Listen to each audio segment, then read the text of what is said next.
Hai Disciple, ketemu lagi sama aku Priska, dan kali ini aku punya bahasan yang gak kalah seru dari sebelum-sebelumnya, tentang kegagalan.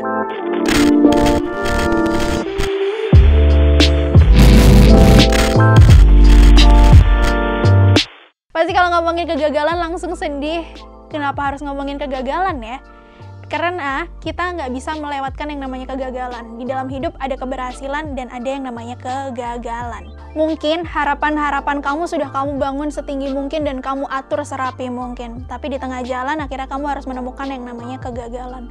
Rasanya kayak seakan-akan semuanya runtuh, udah nggak ada yang bisa kamu lakukan lagi, udah nggak ada yang bisa kamu kerjakan lagi, udah nggak ada harapan bahkan. Tapi kamu harus bangkit, karena hidup masih terus berjalan. Kayak ada satu lagu, liriknya bilang, jalan kita masih panjang. Bener banget, jalan kita masih panjang dan kita masih harus perlu berjuang. Aku punya beberapa tips buat kamu, tips singkat supaya kamu hari ini yang mungkin sekarang lagi down banget karena gagal, bisa bangkit lagi. Yang pertama adalah evaluasi. Ketika kamu gagal, ketika kamu terjatuh saat ini, evaluasi nggak bisa kamu hindari teman-teman. Dengan evaluasi, kita bisa tahu di mana letak kesalahan kita bisa ngerti, oh ini salahku, dan akhirnya kita bisa memperbaikinya. Yang pastinya kamu harus ingat, kemarin salah di sini jangan sampai diulangin lagi. Dan dengan adanya evaluasi juga, bisa ngebantu kamu untuk merancang rencana lebih matang lagi. Jadi kalau mungkin kemarin kamu rencananya singkat, padat, dan jelas, mungkin kamu bisa menambahkan beberapa hal supaya rencana kamu lebih matang. Karena gagal bukan berarti kita harus berhenti, tapi kita harus coba lagi.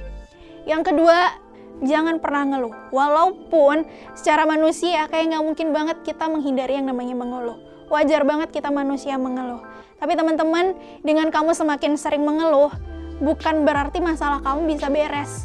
Bukan berarti masalah kamu bisa tiba-tiba bagus lagi nih. Tapi teman-teman jangan sering-sering ngeluh. Karena kamu tahu sendiri kan, kalau ngeluh nggak akan bisa ngerubah keadaan.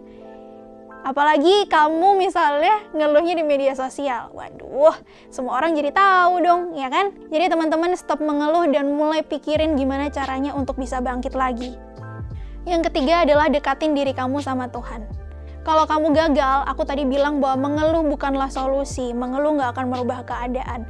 Dengan kamu mendekatkan diri sama Tuhan, kamu bisa cerita, kamu bisa mengungkapkan isi hatimu semuanya, bahkan untuk rencana-rencana baru yang sudah kamu buat kepada Tuhan. Dan jangan lupa teman-teman untuk tetap minta bimbingan pertolongan dari Tuhan, walaupun kemarin kamu sudah melewati padang pasir yang sulit banget, melewati naik turunnya hidup, tapi percaya bahwa Tuhan tuh selalu ada sama-sama kamu.